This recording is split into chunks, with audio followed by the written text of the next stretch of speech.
Welcome everyone. As I have already informed you that syllabus of your pre-midterm exam is chapter 1, which means that you have to prepare all the topics of chapter 1 properly.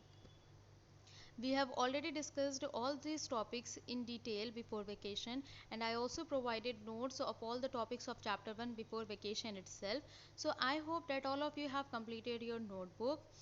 That means you have to complete the notes which I have provided, exercise questions and in-text questions. Everything should be completed.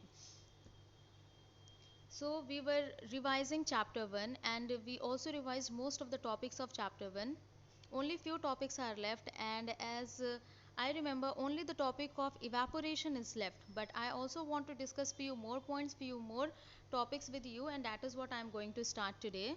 So today we will start from effect of temperature.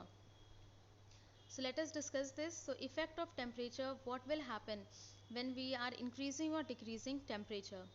First of all, we know that temperature and kinetic energy, they are directly proportional to each other. That means when we increase temperature, kinetic energy of particle also increases, and kinetic energy of particle, it is related with motion. So here it is given that when we increase temperature, kinetic energy of particle increases, so they start moving faster. That's why their intermolecular force of attraction decreases and intermolecular space increases. So the first thing what happens is when we are increasing temperature, then kinetic energy of particle also increases and they will start moving faster. Now as they start moving faster, then their intermolecular force of attraction decreases and intermolecular space increases. Now the next one is effect of pressure. So effect of pressure we have already discussed with the help of one activity given in your book, and here particularly we are going to discuss about effect of pressure in gaseous state, because if when we are increasing or decreasing pressure in case of solid state, then we don't get so much significant result or observation, and that is why we are only considering the gaseous state. So when we increase pressure of gaseous state, then particles come closer and then intermolecular space decreases and intermolecular force of attraction increases. So what happens when we are increasing pressure, then particles will come closer, and when particles will come closer, then definitely intermolecular space between them will decrease and intermolecular force of attraction will increase. Now one question is there which I want to discuss with you. This question is very important also. So here this question is saying how melting point of a solid substance is related with the force of attraction between its particles. So this concept, this topic we have discussed in when we were discussing the chapter from book itself, but this is not given as a separate topic, but definitely it is given in your book.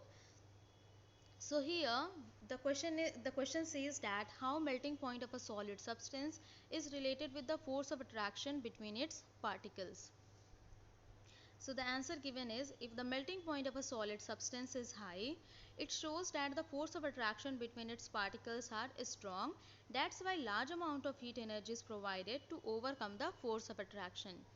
I have also discussed this question with the help of an example. Suppose if there are two substances, substance X is having melting point of 80 degrees Celsius and substance Y is having melting point of 65 degrees Celsius, then on the basis of their melting point, how we are going to decide that in which substance the force of attraction between the particle is stronger. So the reason is that if a substance is having higher melting point, that means this melting point, I have already told you, melting point and boiling point, they are the temperature. So when the melting point of a substance is high, means the substance is melting at high temperature.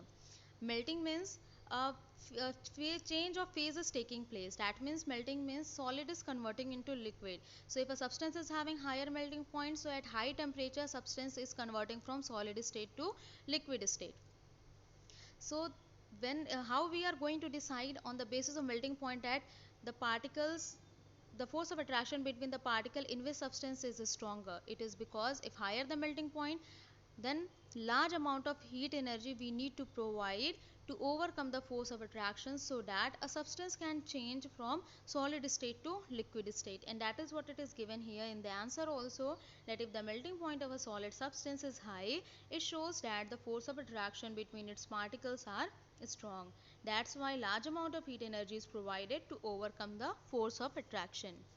So this much is for today. These are the few points which I wanted to discuss with you. So you just understand these points, because you may get questions based on this for sure, especially in the MCQ type of questions. Thank you.